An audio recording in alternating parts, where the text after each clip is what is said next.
அன்பிற்குரிய இதய அன்னை ஊடக உறவுகளே வணக்கம். புனித வாரத்தில் அடியெடுத்து வைத்திருக்கின்ற நாம் ஆண்டவருடைய மொழிகளில் 5வது மொழியை, இறை வார்த்தையை நாம் இப்பொழுது சிந்திக்க இருக்கின்றோம். தாகமாய் இருக்கிறது என்ற வார்த்தை. ஆண்டவருடைய உடலில் காயங்கள், உடல் முழுவதும் இரத்தங்கள், வேதனையோடு உள்ள வாழ்க்கை. ஒருபுறம் பலவிதமான துன்பங்கள், இடையூறுகள், முள்மொழிகள், கரடுமுரடான பாதைகளை கடந்து வந்த சூழல் இருந்தாலும், இன்னொரு புறம் வெயிலின் தாக்கம் அவரை இன்னும் அதிகமாக பாதித்திருக்கலாம். இதோ புளித்த காடியை ஆண்டவருக்கு கொடுக்கும் பொழுது இது தூக்கத்தை கொடுக்கலாம், இல்ல வேதனையை தணிக்கலாம் என்று நினைத்தார்கள். ஆனால் ஆண்டவர் எதையும் உள்வாங்கவில்லை. ஆண்டவருடைய வலிகளையும் வேதனைகளையும் தாங்கி நமக்கு ஒரு அடையாளமாக இந்த இடத்திலே தொங்கிக் கொண்டிருக்கிறார். திருப்பாடல் 22:15 வெளிப்படுத்தப்படுவது, என் வலிமை ஓடு போல் காய்ந்து கொண்டிருக்கிறது,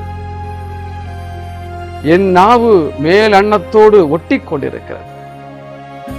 இந்த வார்த்தை ஆண்டவருடைய இந்த சிலுவை பாடுகளில் தொடர்புடைய வார்த்தையாக இருக்கிறது.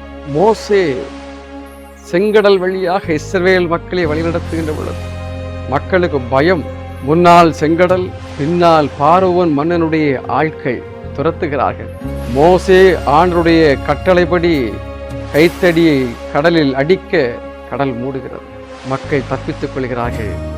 பார்வோன் மன்னனுடைய படைகள் எல்லாம் அங்கே கடலிலே மூழ்கடிக்கப்படுகிறார்கள். இந்த மக்கள் விடுதலையை நோக்கி செல்லும் பொழுது முணுமுணுக்கிறார்கள். எங்களுக்கு குடிப்பதற்கு தண்ணி இல்லை என்று முணுமுணுப்பு.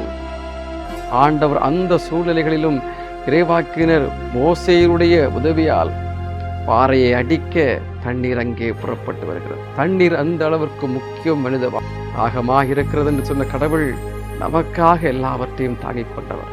இந்த நாளிலே நாம் இந்த 5வது வார்த்தையை தியானிக்கின்ற வேளையிலே நாம் ஆண்டவரோடு இணைந்து ஜெபிப்போமா, மன்றாடுவோம். தாகம் தாகம் என்று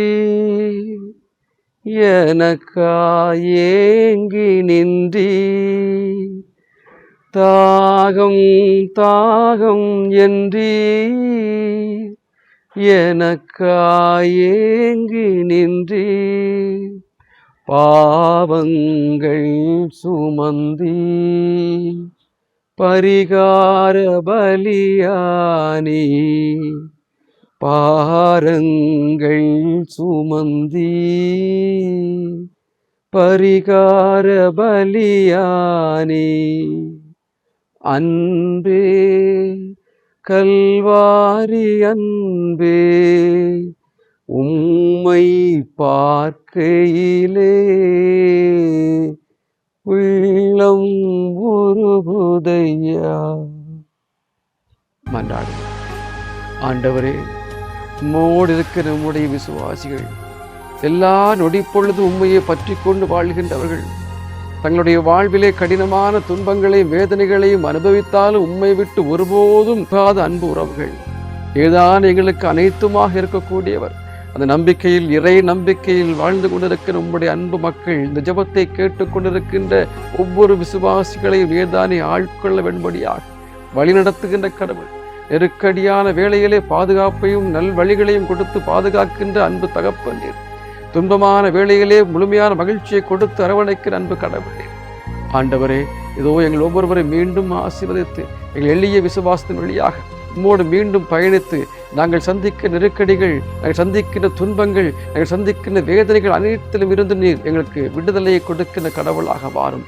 உம்மையே நம்பி பயணித்துக் கொண்டிருக்கிற எங்களையும் ஆசீர்வதித்து வழிநடத்தும். ஆமென். இணைந்து பயணிப்போம். இறை ஆசீர்வாதம்.